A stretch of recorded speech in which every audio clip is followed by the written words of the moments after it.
It's Friday, June 2nd, 2023, and this is episode 284 of You Can Bet on That.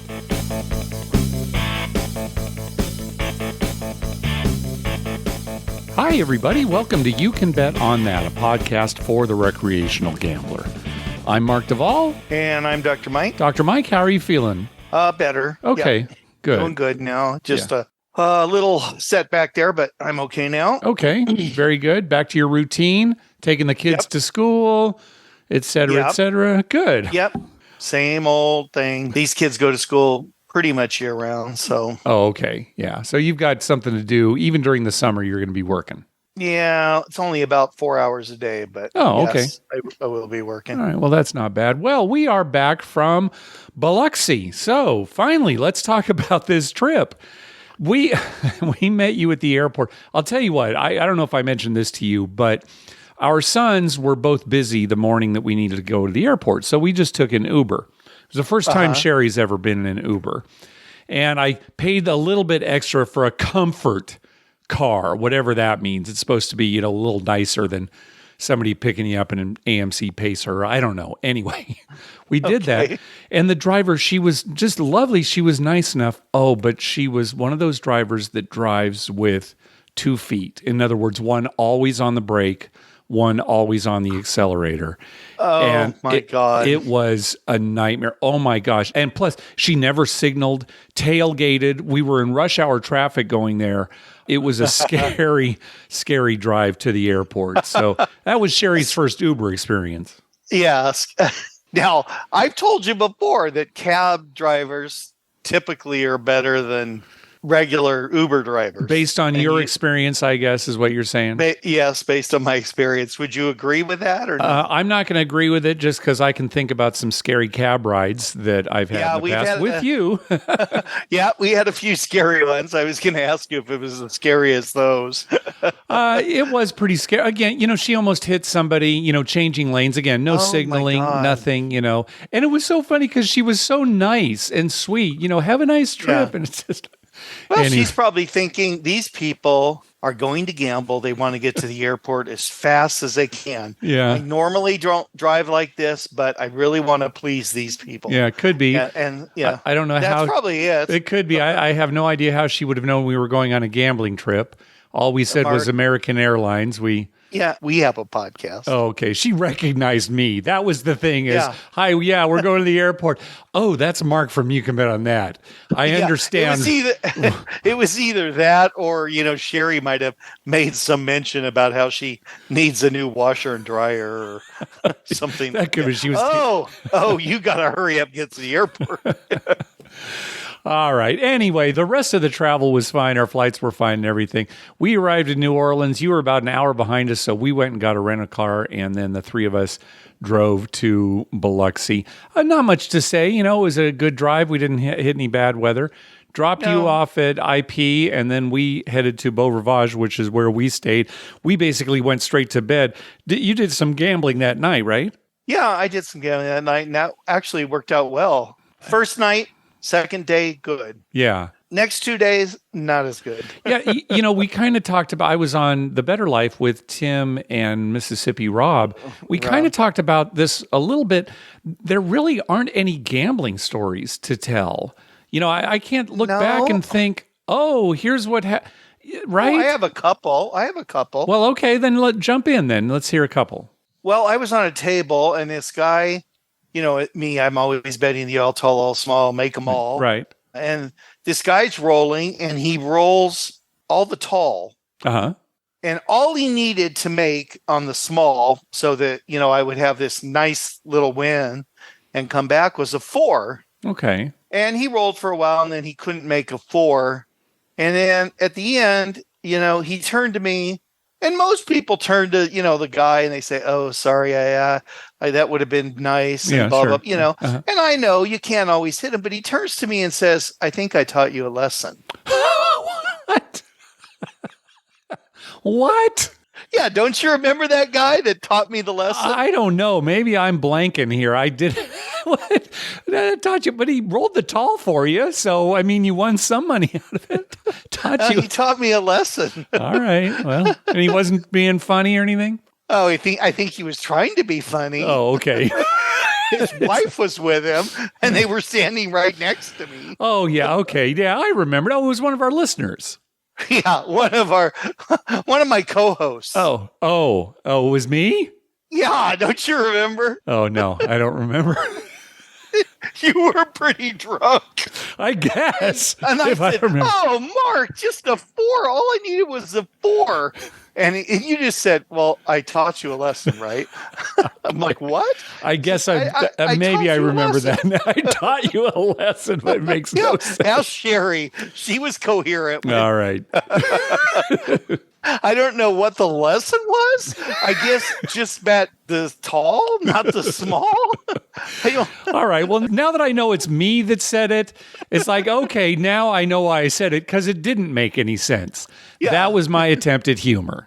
Yeah, that was your attempt at humor when you were drunk. Yeah. You were very, very drunk that night. Yeah, I probably had a little too much. Well, I haven't had a lot to drink in a long time, and that one night I thought, okay, I'm going to go for it.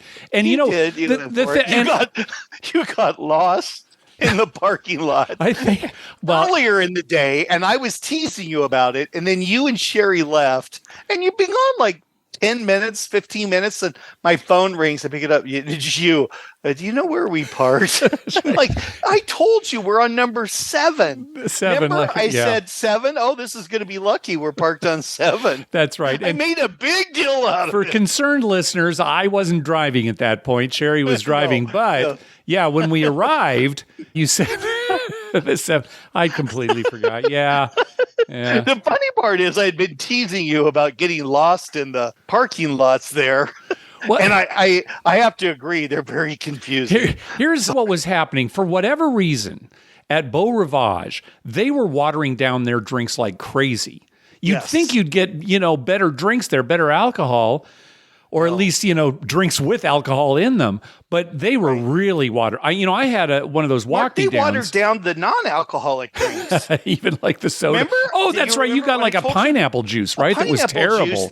You could barely even tell it was pineapple. I don't know. It could have been dishwater. I don't know what they gave me. But, there was a hint of pineapple there, but it definitely wasn't pineapple juice. And I swung the other way. It's like, well, okay, if that's what they're going to do, then I'm just going to order shots, right? Because they won't water down shots. And that's probably why I got tipsy pretty quickly, was just ordering shots. Yeah, the shots. Well, I'll say that at IP, they did not do that. No, at IP, which is supposedly not as nice as Beau Rivage. Right, the drinks were great. There you go. I can't drink alcohol now, but for all the drinks I got there, like tomato juice, it was real pineapple juice, real tomato juice. It was good, yeah. Right. Do you have another gambling story? Well, some funny things happened at the table. All right, go for it. But not related to gambling so much. That's fine. My favorite thing on the whole trip was when you weren't there. It was the 7:30 coffee dice meetup. Oh, right. I was a little late for that, and I've got a story about that, too. Late? All right. I've got a story about that, but finish your story. How late were you? I got there probably 8:30, 8:45. Yeah, I was very late. No. But there's a story behind that. Way more late than that. It was more like 9:30. Well, I don't know that it was that late, but I'm not going to argue. But it was late, but there's a story coming. Anyway, finish your story. Well, we're sitting there playing, and the whole time I'm giving you grief in front of everybody at the table. Yeah. Because the night before you had told me, now, you sure you can make it at 7:30? Yeah. You sure? So you'll get up? Yeah. I was the first one there. Yeah. Anyway, the dice were going around, and they came to Mississippi Rob, and he was getting ready to roll, and all of a sudden he steps back from the table and says, "Oh, I got to take this." And Mississippi Rob took this phone call, and he stepped back from the table a little bit. But you could tell by his tone and what was being said that it was something serious. Uh-huh. And then Mississippi Rob hung up the phone, and everyone's like, "Is everything okay?" And he said, "Oh, it's not as bad as I thought." So evidently, his son, who I think he said was either 9 or 10, so, probably 4th or 5th grade maybe, showed up at school, and him and a couple of his buddies, I guess, decided it would be funny to wear white T-shirts, and then they had written on there in felt pen or something, "Intoxicated Gang." And of course, school didn't look nicely. Well, where did that. that come from? Intoxicated gang. I have no idea where that came from. Okay. But his wife was pretty upset because he got sent home from school and kind of like suspended for the day kind of thing, I guess.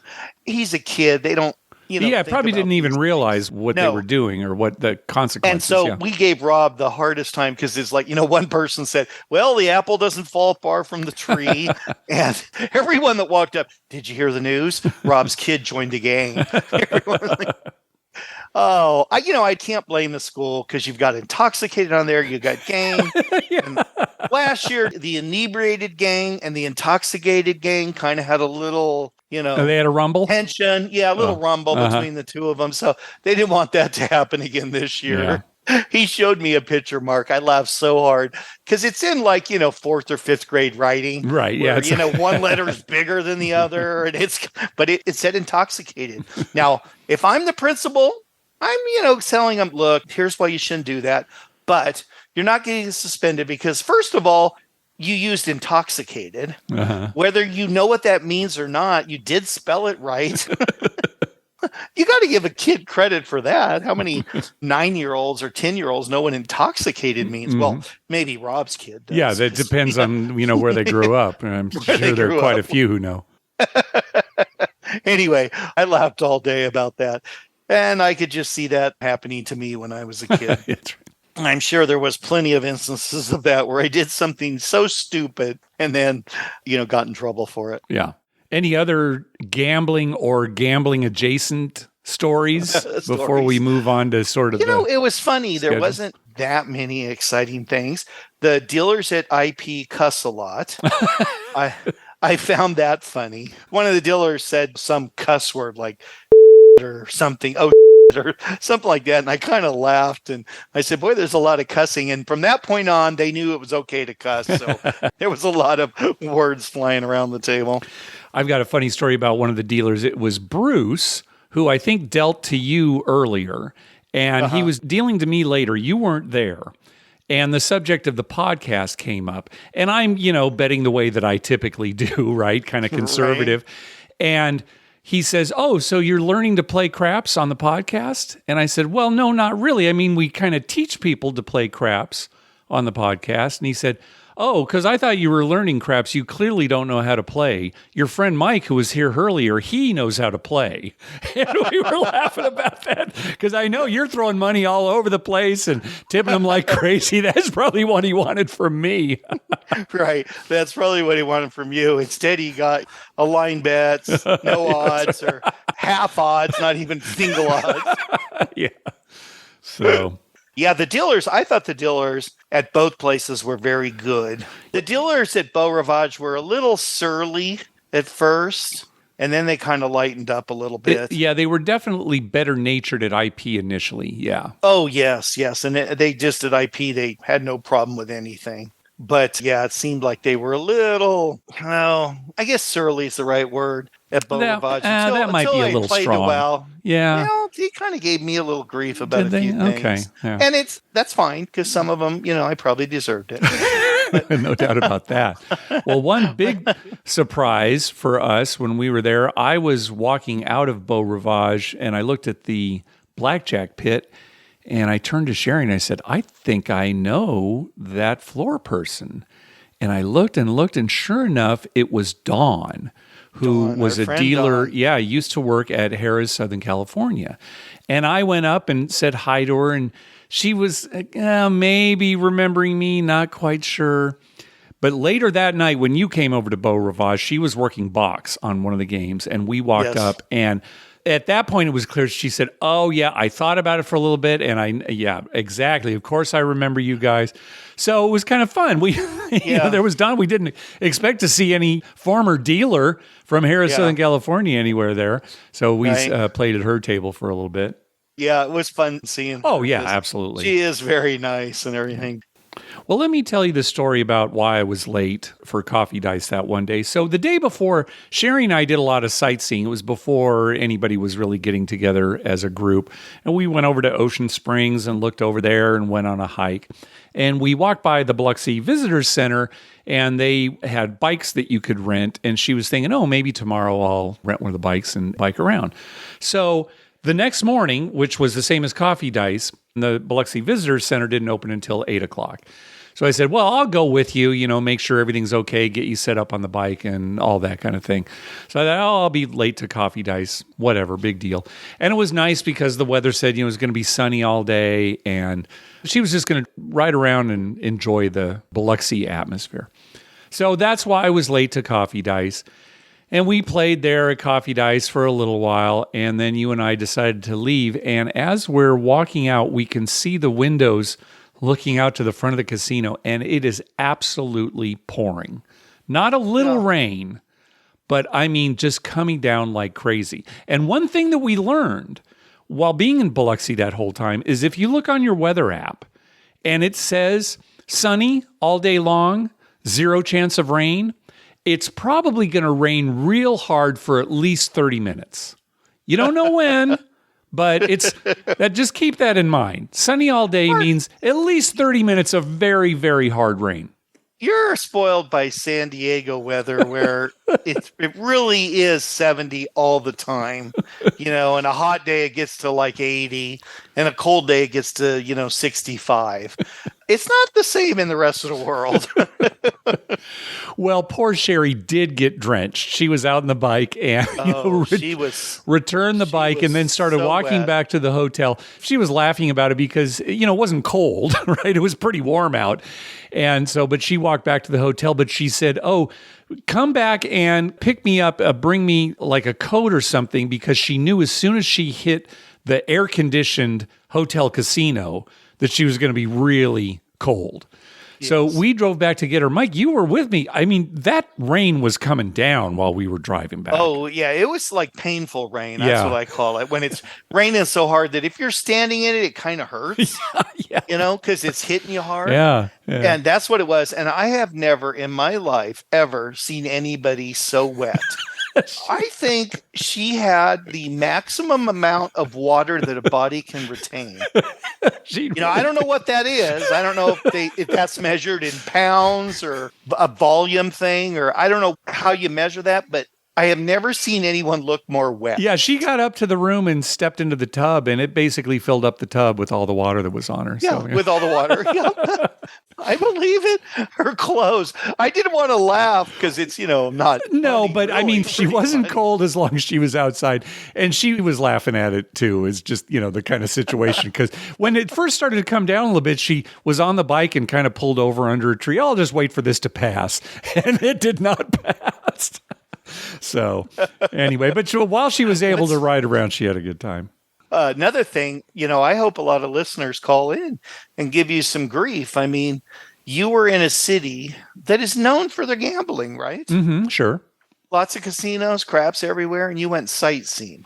You know what I saw at Biloxi? I saw the inside of IP, the inside of Beau Rivage, and the inside of the rental car. You did see the inside of Palace. Although we didn't play there because it was so crowded. We walked through it. That's right. And I saw the inside of Jeff's rental car too. Oh, okay. So that was basically it. Yeah, those are the only two places. Yeah, that we played. We didn't get over to Boomtown or any of the other places. And like we said, Palace was, it was a Saturday night, and there was no room for any of us. Packed. Yeah, we couldn't do it. Packed. So we ended up going back to Beau. Well, I'll tell you what. Sherry and I stayed at Beau Rivage. I'm so glad that we did. That's a great property. We got a room high up, looking over the Gulf. Great amenities. Most of our meals we ate at their restaurant called Salt and Ivy, which is kind of their, generic restaurant. Get whatever you want. But every single one of our meals was great. The last night that we were there, we ate at Stalla, which is their Italian restaurant. Just a fantastic meal. One of the best Caesar salads we've ever had. Now, I do want to say that Eric and Stacy and a group went to Stalla, and they had a terrible experience. They were talking about how bad the service was and the food and everything. So your mileage may vary, but we had a very good dinner. That's kind of what it depends on, really, what kind of service you get, and that varies, right? I mean, Yeah. you could have got a great Depends on what you waiter order, sure, of course. And right, we were sitting and right at how the the cook's doing. we were sitting on a counter that overlooked the kitchen, real close to the kitchen. So that was kind of nice too. yeah. We So could they see had them to doing keep your food from falling on the floor. right. Maybe that was it. You Was could they? see it Oh, and okay. stuff, These yeah. people know that what we give them. They've got their eyes on us. So yeah. My food at IP, which I ate there the whole time, was great. Oh, good. I Okay. had a corned beef sandwich. I had actually asked for a French dip, but she brought me a Reuben, and it was excellent, Mark. It was so thick. I've never had a Reuben with that much corned beef on it. But you asked for a French dip. Yeah, she brought me a Reuben. I don't know if it's her fault or my fault, but somehow I ended up with a Reuben. I ate it. I bet it's your fault. You know that story of when we went to Palace Station and you kept going on about how, oh, I'm going to get a Reuben. I'm going to get a Reuben. And the waitress comes, oh, I'll take a French dip. And I thought you were just joking. I thought you were just trying to be funny. No, you ordered it wrong. You get those confused. I get them confused all the time. What I didn't get confused is the bowl of loaded potato soup, which was excellent. That was good. I love that. Okay. Yep. I also loved when I'm at a craps table and Jack walks up eating an ice cream cone right next to me. Yeah. That's very tempting to leave the craps table for that. I did not. Yeah. No. Don't get me wrong. That would be stupid, but it was very tempting. This was really a great trip, and it's great to see everybody. And I think Biloxi is a great location for these meetups. But I'll tell you, I can't remember the last time the gambling was so bad / uninteresting. Yes. I mean, almost every time we went up to a table, I just wasn't enjoying myself. And it had nothing to do with the people or the cruise or anything like that. It was just bad luck. When it keeps hammering you over the head again and again and again, but you're thinking, well, I'm here. This is what the vacation's about. I've only got X number of hours left till we leave. Well, you enjoyed crapless craps, right? Well, good luck on that, right? No, it was terrible. It was absolutely. Mark, I have never seen so many immediate 7-outs. Oh God, and we're betting all the extreme numbers, right? We had talked about how when you buy the 2, 3, 11, and 12, you're going to have high variance, and it's hard to hit them. When they do, it pays a lot, and it has a very low house edge compared to some other wagers, especially since you only have to pay the vig afterwards. Oh yeah, it was brutal. It was just brutal. Yeah. Seriously, that first night, Wednesday night, we got there, and Thursday were good for me. But honestly, after that, Friday and Saturday, oh my God, I couldn't have been any worse. And I'll tell you, Mike, you're talking about how Wednesday night, Thursday, you did well. I wasn't gambling during that time, right? That's when we were going out and doing stuff and eating and sightseeing. Yep. So I missed out on any of the good stuff. Did you ever leave any table ahead? One, and it was like maybe $120. Every other session was a loser. Yeah. It was not good gambling, but I enjoyed Biloxi. Oh yeah. There was a lot to do and see, and I'd go back. Yeah. I kind of, when we were flying home, I was thinking, I kind of liked our meetup here at Diamond Joe because everyone was forced to kind of stay together. Yes. Right? There's nowhere to go. Yeah. So even if you weren't gambling, you were standing around the table, or, we went to eat, we kind of all ate together. Right. As opposed to there where it was kind of like, I'm not going to go there to eat. I didn't go to a couple places because I would have had to have you or somebody pick me up and drive me in. I just thought, I want to gamble anyway. Yeah. So, I mean, there is something to be said for those single locations like Diamond Joe Worth. Thing is, there's nothing else around, right? I mean, it's only the casino. If you want to go golf or something, you can't.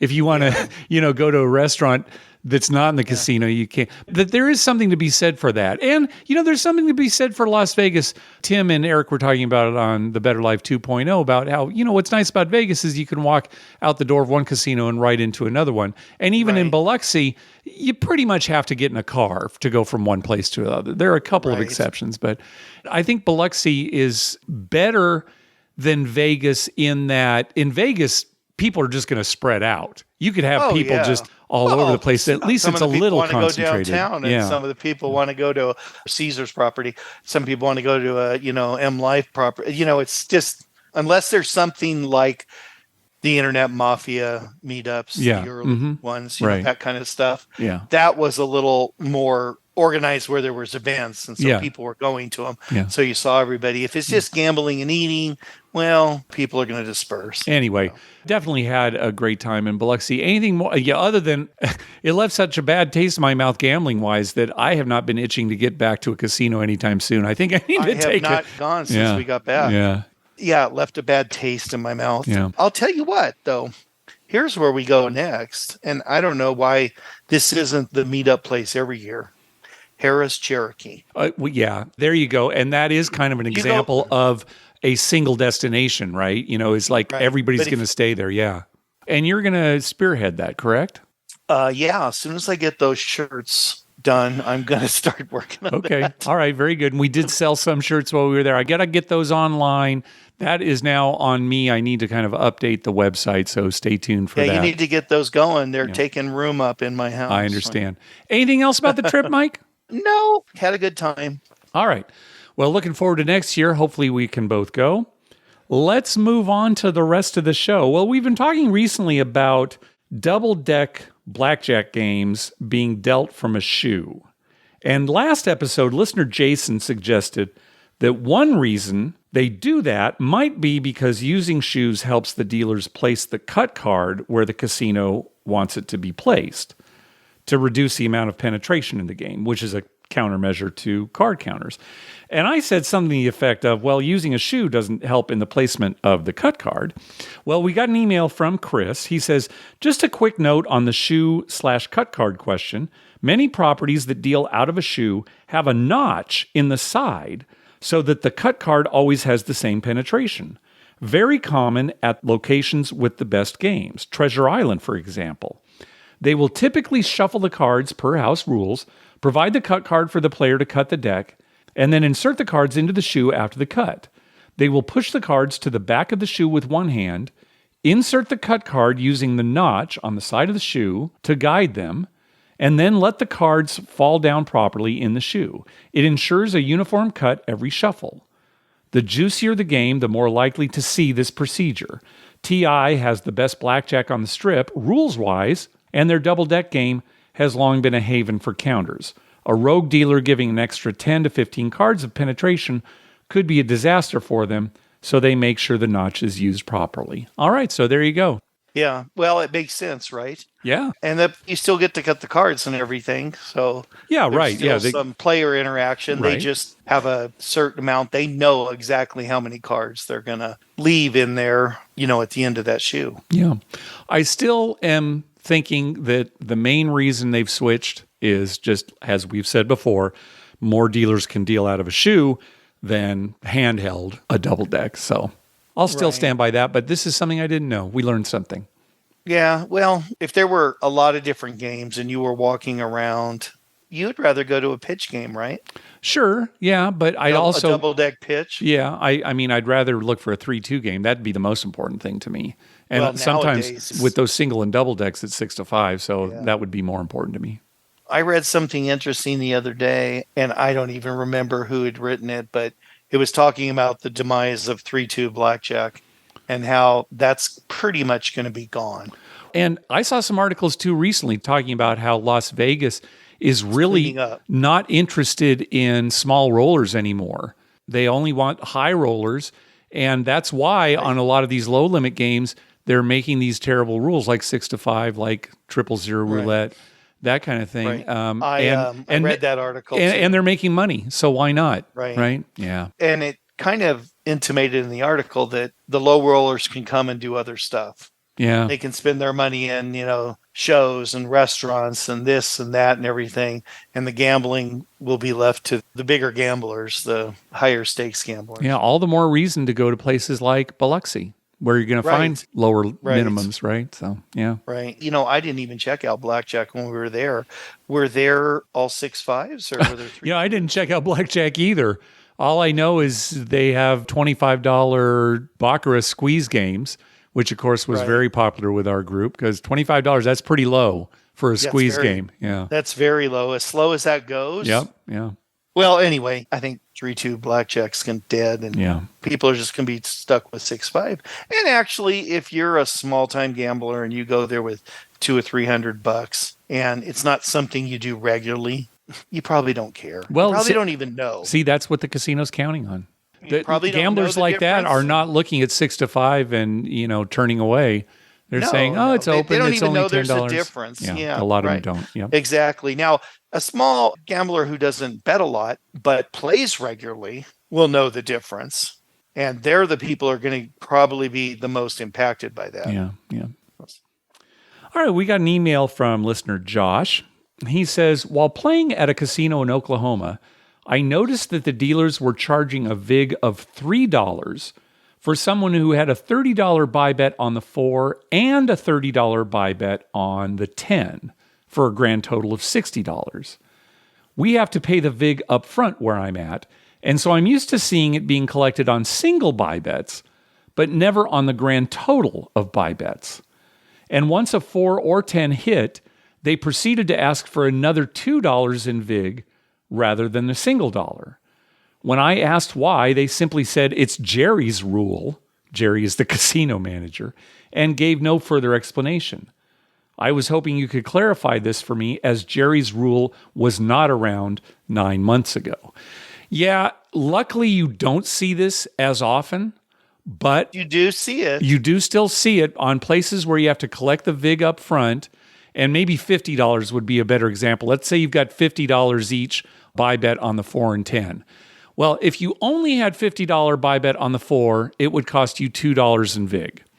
Right. If you've got 50 on both of them, some casinos say, oh, well, that's $100 total. Your vig is 5%, so you've got to pay $5. $5, right. Now, in those cases, typically when one or the other hits, like a 4 hits, they will only ask for $2. They won't ask for $3. They don't keep track of where you're at. I was surprised to hear Josh say that in this example with two $30 bets, that anytime either one of them hit, they asked for $2. Oh, that's too much. That really takes away from the advantage of buying the 4 or 10. Yeah, it substantially decreases your edge there. I think it's a very silly rule. It's going to depend on the casino and, the casino manager. And luckily, it's not an issue with casinos where they only charge the vig on wins. And luckily, we're kind of moving in that direction. Yeah. Well, it's the same thing like I was saying with blackjack, Mark. The people who are just learning craps and don't know how to play probably aren't buying the 4 and 10. Yeah. Right? And maybe if someone said, oh, it's better to buy, they don't even realize that it's going to be combined and the vig's going to be $3 for two $30 bets. Yeah. And the guy who's betting a lot is probably not betting $30. He's probably got 100 on each of them, so it's $5 in. Yeah, it doesn't matter to somebody who's got big bets out there. Yeah. Right. And so the person that it's hurting is that middle guy, the guy who bought in for $500 and he wants to go across 30 across on all the numbers or something. That's who it's hurting. And they kind of have you, right? I mean, you can't dispute that. I mean, if Jerry says that, we go by Jerry's rules. There's no Jerry there. At Harris, Southern California, for a long time, they had this rule where you had to pay the combined total. And then 1 week, suddenly they didn't. Oh, no, we changed it. Oh, okay. Yeah. Well, good. Well, they got a lot of grief, I think. Good. I'm glad they got kind of a craps place, right? And that's another thing. It depends on how many games are in town and if that casino's known for craps or, if they just had one table and say, well, that's our rule. If you don't like it, go somewhere else. Well, you're in Iowa. There's nowhere else to go. So you're stuck, right? If I was the dealer in that, I would have gone where that's Herman's rule or a less common name than Jerry. Vladimir. This is Vladimir's rule. I don't know. You say something like Jerry, though, he's hard to track down. Vladimir might not be too hard to track down. Can I speak to Vladimir? He's gone. He's on vacation. Speaking of buy bets, and one thing we didn't mention, in Biloxi at all the casinos, as soon as you get your bets up to $20, they automatically buy the 4, 5, 9, and 10 for you. Yes. They don't even have buy lammers that they need to put on there. It's just automatic. It's automatically bought. I like that. I love that. And again, only paying a vig on wins. I love that because it's fair for everybody. So even if you don't know what you're doing and somehow you get a $20 bet out there, you're getting a good deal. And then the other person doesn't have to yes, I want to buy it. You don't, right. There are some places in Vegas where you do have to. Oh, I want to buy that. Oh, okay. Well, we've seen everything, Mark, from no vig at all Remember on the Sure. 4 and 10? They had free buy bets, right? At downtown Grand. Grand. Yeah. All the way to, we're going to add up the total of your bets and charge you big on that. The two extremes. I'm surprised more Vegas casinos don't go with the 5 and 9 being bought. I think it is trending that way. That is some good news, even though we're getting a lot of crapless craps tables, 6 to 5 blackjack, 000 roulette. It does look like they are moving towards buying the 5 and 9 with VIG after the fact. So, who thinks of these things? Who thinks, let's have 000, and then you know what? We'll let them buy the 5 and 9. I mean, I don't think it's the same person making the decisions. How about that, Dr. Mike? The craps guy's like, we'll let him buy the 5 and 9, and the roulette dealer, we're having quadruple zeros, a 0 and a 00 green, and then a 0 and a 00 purple. All right. Hey, thanks to everyone who's been clicking through our Amazon link. Remember, whenever you're going to buy something through Amazon, please go to our page first. You can bet on that.com and click through our Amazon link towards the top of the page. All right, let's get to some voicemails. I don't think we're going to be able to get through all of them. Maybe we'll save them for next time. But let's start off with Julia. Hi, Mark and Dr. Mike. This is Julia from the Pacific Northwest, and I'm just calling to reassure you that my bankroll is in good shape, and I always gamble within my limits, even if it's $50 pie gow. I just want to give a quick trip report. I had a couple days in Vegas. It was supposed to be at Excalibur, but due to some circumstances, I moved over to Park MGM, which is my favorite. I was able to play little craps at Ellis Island at their $10 table and almost got wiped out, but the dealers were fun. There were 3 sisters playing there, one of whom knew exactly what she was doing and was just lighting up the table. And the other 2 were getting good tips from the dealers and learning how to play the game. I had a great craps session at Park at a $15 table where I close to doubled my money, playing my very boring strategy of pass line with single odds and placing the 6 and 8. I did have one thing happen where the dealer kept moving my odds bet away from my pass line bet. And I asked the friend I was playing with why she was doing that. And he said, well, if the dice lands between the chips, it doesn't land on its edge. And that would mean the dealers had to determine which side to count. I hadn't known that. So from now on, I'll be sure to move my odds bet away a little. Pie gow, wondering how to tip there. Some people just give the dealers money. At craps, I always play for the dealers, put it on the pass line bet. And I've been doing that at pie gow, but I noticed people don't seem to do that. Just wondering if there's a standard that I don't know that you guys might happen to know. And in closing, 2 final things about Park MGM that make it suitable for the middle-aged, not so well-dressed people. The first is that the music is never too loud there, so that those of us whose hearing is going a little bit, we can hear the dealers call the numbers. And it's quite small. You can see from one side to the other. So our fading vision is also accommodated.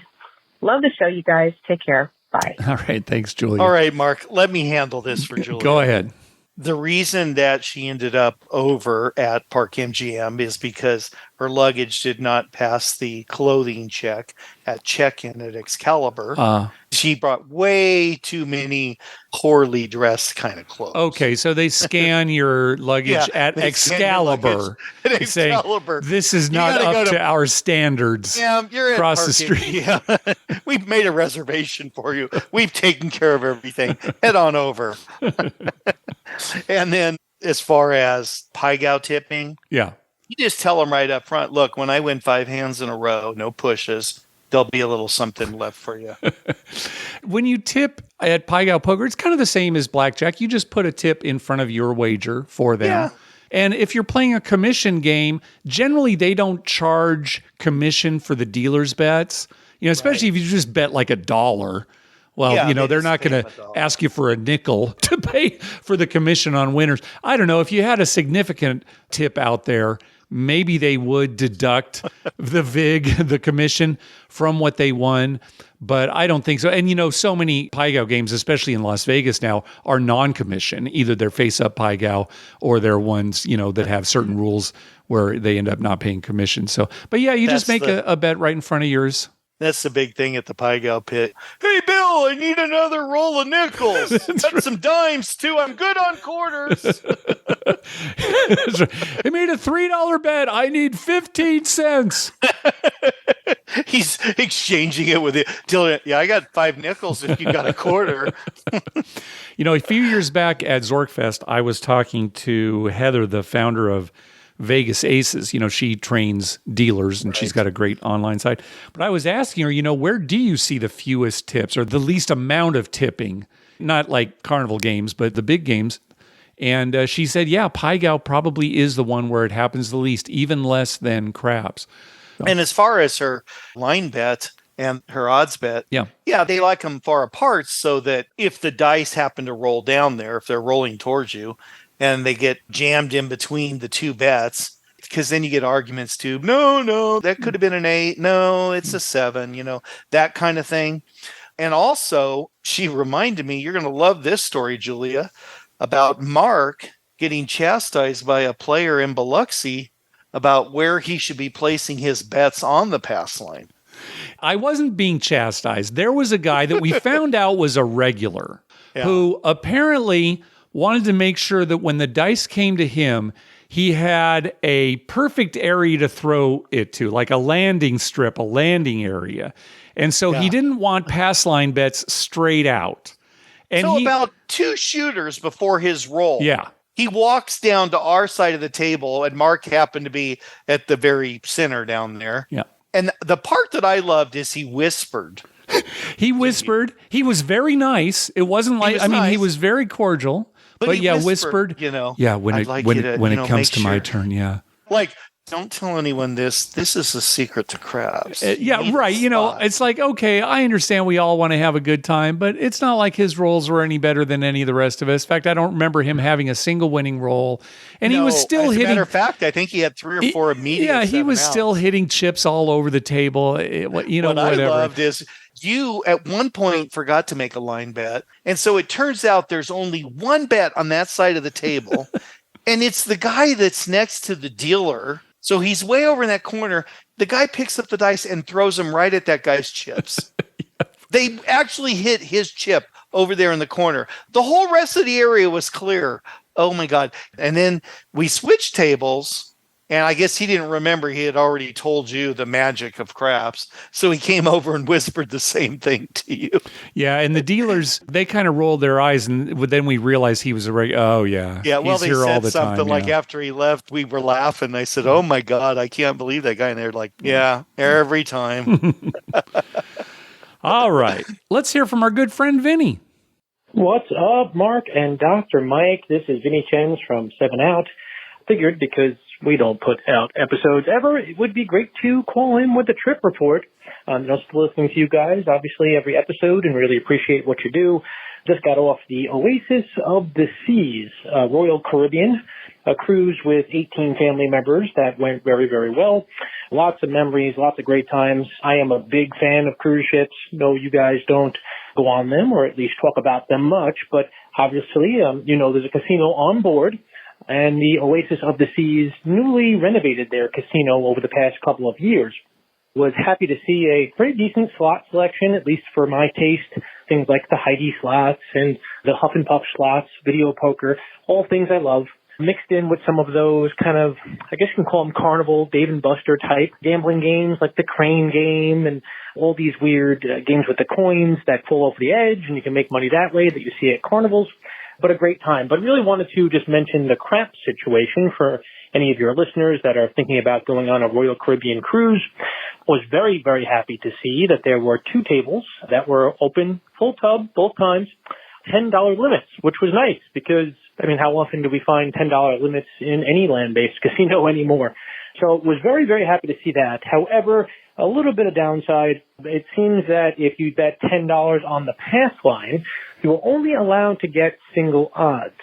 Now, I did realize after a few sessions that if you did bump it up to $25 on the pass line, they would give you double odds, and then go to a more traditional 3, 4, 5 odds if you placed $50 on the line. Now, wasn't trying to make this a Vegas-style trip, right, with the family most of the time, so was not putting $50 on the line very often, if at all. In fact, I really did just stay away from the pass line completely, which not sure if that's something you would recommend or have done if these odds or this situation, presented itself to you. But I really just kind of did my normal place bets, my normal hard ways. Sadly, they did not have any bonus, all tall, small, or anything like that. Another downside, I would say, that kind of caught me off guard, and there clearly is a sign, so probably I should have read it before complaining. But if both dice did not hit the back wall, it was a no roll right away. So no warning at all, and this would happen pretty often on a full tub, right? New craps players that haven't played before walk up to the craps table on the cruise, want to know how to play. I'm used to them maybe accidentally taking the dice off the table with both hands, things like that, but most of them don't hit the back wall the first time. So there was a lot of no rolls. Again, no warning, just no roll. Again, I really do appreciate all that you do. Highly recommend the cruise experience for gamblers out there.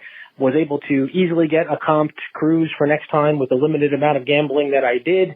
And I'm sure most of you have offers from your land-based casinos giving free cruises. So highly recommend taking advantage of it. Recommend Oasis of the Seas. And I hope to be, putting out an episode one day this year. I don't know. Who knows? 7 out. All right. Thanks, Vinny. And good luck at the World Series of Poker. I assume he's going this year, and it just started up this week, so good luck. Yesterday, right? Yeah. Mm-hmm. You know what I'd like to know, and Vinny didn't mention this, is what were the limits on that table? Is it $500? Oh, the $2,000? max? Yeah, the max. Usually it's $500, yeah, on a cruise ship like that. Like I know what I'm talking about, but I'm guessing it would probably be $500, yeah. Yeah, if they're letting you go 5 times odds on higher bets. Yeah. That's kind of weird. I've never really heard that where you can only take certain odds on them depending on how much you bet. I seem to remember in the olden days at Casino Royale, when they used to have the 100 times odds, you had to bet $5 before you could take advantage of the 100 times. Like if you were, this was back when it was like a $2 or $3 game. You're right. You're right. Yeah. It was like a $2 game or something, and you had to bet at least 5 before you could take 100 times. Yeah. So, but it is not that common anymore. Yeah. No. Another thing, and you can tell me that I'm crazy or something when I say this, but I was thinking about this the other day about hitting the back wall. Yeah. I see where that maybe is more important in a craps game on a ship. And here's why I'm going to say this. You have people from all over the world, maybe on a cruise ship, and you may have a lot of people also who aren't craps players, who just, I'm going to try the casino out, and they're learning the game and stuff. And also the people who work on the ships, like the dealers, are not just dealers, they have a bunch of other jobs on the ship, and they also are from all over different parts of the world. And so I think it's more of just a thing like, well, we just want to make sure it's a fairer game. There's no cheating going on between, like, say, somebody who's from some part of the world and happens to have a buddy who works on the ship, or new people, or just, they're just trying to make sure it's a fair game. I don't follow you at all, Dr. Mike. The chances of it was somebody. I just think that on a cruise ship, the reason they're real adamant about that is because they don't want to take a big hit. I don't. People cheating. Okay, I mean, no casino wants to. I don't know why a cruise ship would be any different. I don't know why. No casino wants to, but on a cruise ship, if you got away with it like 2 or 3 nights and made a big killing, maybe by the time they figured out what was going on, you're already off the ship. How is that different from just a land-based casino? Well, land-based casino people, they're greedy and they just stay there at the casino, and if they hammer them for 3 times and 2 weeks later they're back again. All right. Where you're not going to do that on a cruise ship, you're going to get off. Okay, I give your theory no credit at all. I thank you for saying it. It's always entertaining to hear your ideas, but why more important on why do you think they're adamant about that? Well, not every cruise ship is. Why were they adamant about it on the ship that Vinny was on? It could be because now, and maybe you touched upon this a little bit, that the dealers, aren't just dealers, they do other things. And maybe it would be easier to cheat on some dealers who aren't as experienced. I'll tell you what, Mike, let's talk about this more on the next episode, because I want to talk about the cheating scandal that has happened at Cosmopolitan about dice sliding on a table. I was just going to bring that up. Yeah. Sliding, an unexperienced dealer, they don't know if that's a slide or he actually rolled, right? Right. So, I mean, in that case, then I would say, okay, that's a reason why a cruise ship might require it. Not because there's somebody from some foreign country who might have a buddy who's a dealer. How is that even more likely than a cruise ship? I don't know. I'm just putting stuff out there. Right. Also, what about this? There's not as much security on a cruise ship in a casino as there is in a regular casino. Okay, isn't there? I don't know. I don't know. I didn't see, I'm sure there's security, but I didn't see as much as like a regular casino. There might have been one guy in there walking around. Well, but they must have eyes in the sky, right? Well, yeah, I assume. I mean, I don't even know about that. I don't know how that works.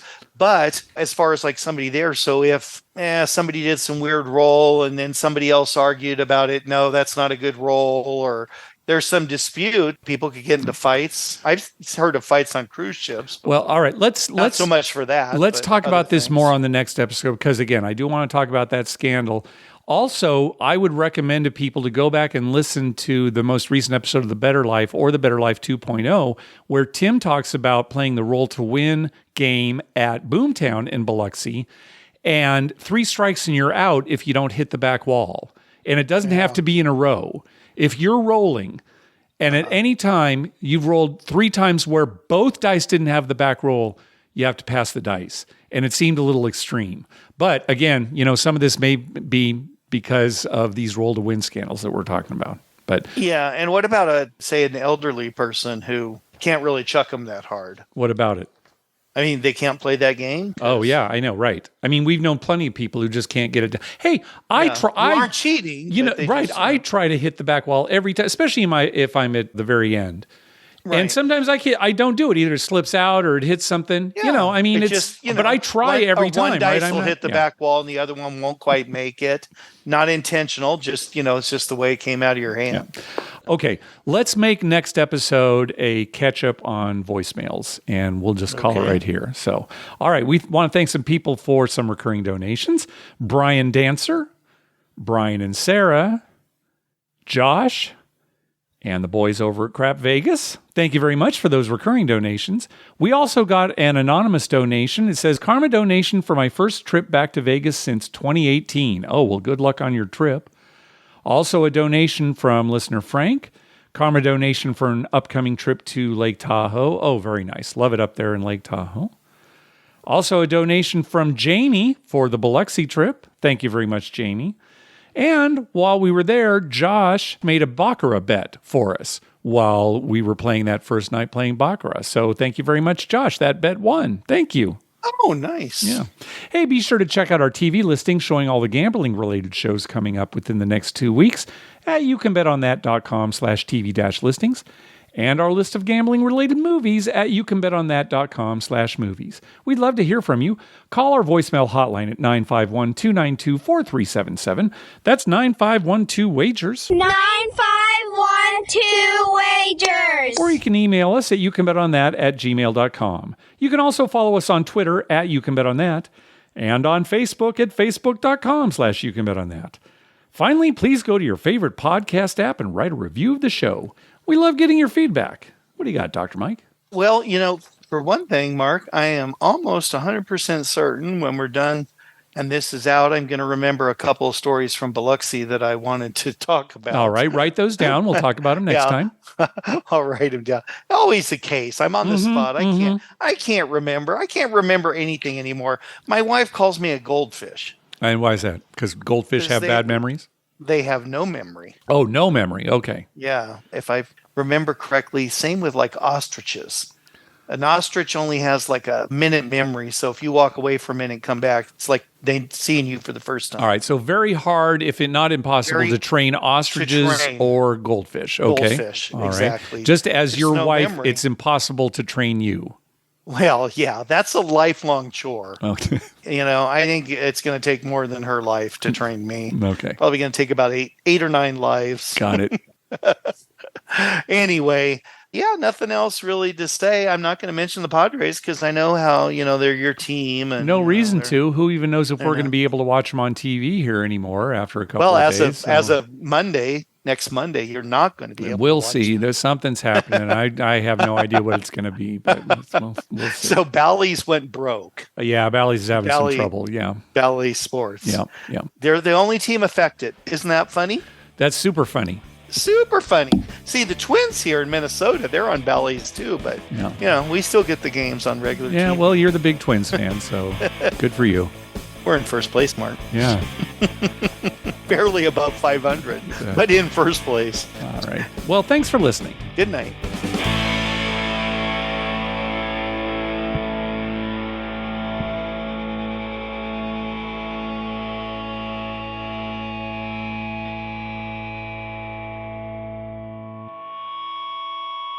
Mike, Mark, that was wonderful. I had no idea you were so talented. The audience is going to love you.